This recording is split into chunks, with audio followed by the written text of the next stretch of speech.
Hey everybody, it's David Chinelli. And Julia Blinsky. We're realtors with Royal LePage Signature with our segment, Ask Julia. So Julia, what am I asking you today? What is our topic today? What am I asking you about? So we are going to be talking again about rentals, but this time we are going to be talking about the 1-year lease term. Is it mandatory? How it works? What happens after your lease term ends? All that good stuff. Yeah, so first off, in Ontario, if you are leasing a property, you do have to sign a government-regulated lease. This was implemented a number of years back.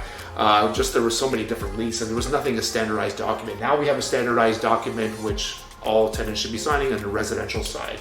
And most of the time, we're just going to talk about the 1-year lease. Yeah, you can do month to month or even shorter term, but we're just going to talk about 1-year lease at this point. So Julia, at the end of the 1 year, as you're approaching the 1 year, do you need to sign a new lease if you want to stay in the same property? You actually don't need to sign a new lease. I mean, you can, Sure. but you don't have to. But if you're not signing a new lease, it automatically then goes month to month. That's correct. So you do have to give 60 days notice if you are leaving as a tenant.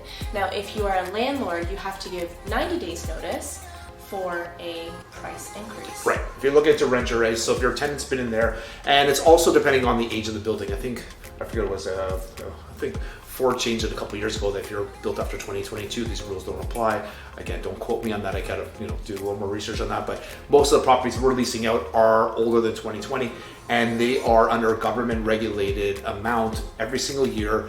It kind of goes with inflation, how much you're able to increase rent.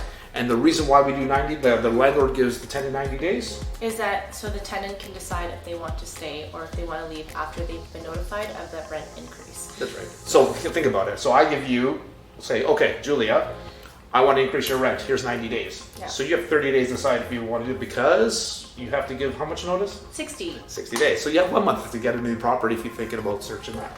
And also, it's always good to know, remember that all of the documents you signed before, if you are month to month, it still carries on. That's why we don't have to sign a new document. So that's why this 30 and 90 days still applies. Even if you haven't signed a new document, it's always implied. You can take it to court, wherever it is, and it's always implied. It continues going on. Yeah. So how have rent increases been affected the last little bit? So I guess by inflation, the 2022 rent increase was 1.2%. That's correct. And now for 2023, it's 2.5%. So which is insane. It's insane, yeah. It's insane for me because I've been a landlord for 17 years and I've never seen that rate before. It's just inflation, I guess. Yeah. Like. Yeah, I think the lowest we had was 1 year. I think I was looking at 0.8% or something. And it usually hovers around the 1%, 1.2, 1.25, but 2.5%. It's the most we've seen before. So yeah, it's good to know that. Now, obviously, it's not the same as inflation. We're saying inflation's going up higher, but what they're trying to do is try to help the landlords out, but also not hammer the tenants. So they're trying to be fair. And again, you always want to have.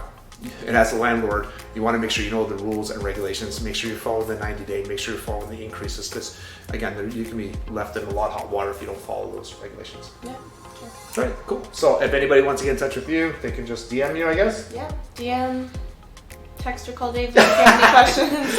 Yeah, feel free to reach out if you have a topic you want us to talk about. We'd love to hear from you. Yeah. See you in the next one. Ciao.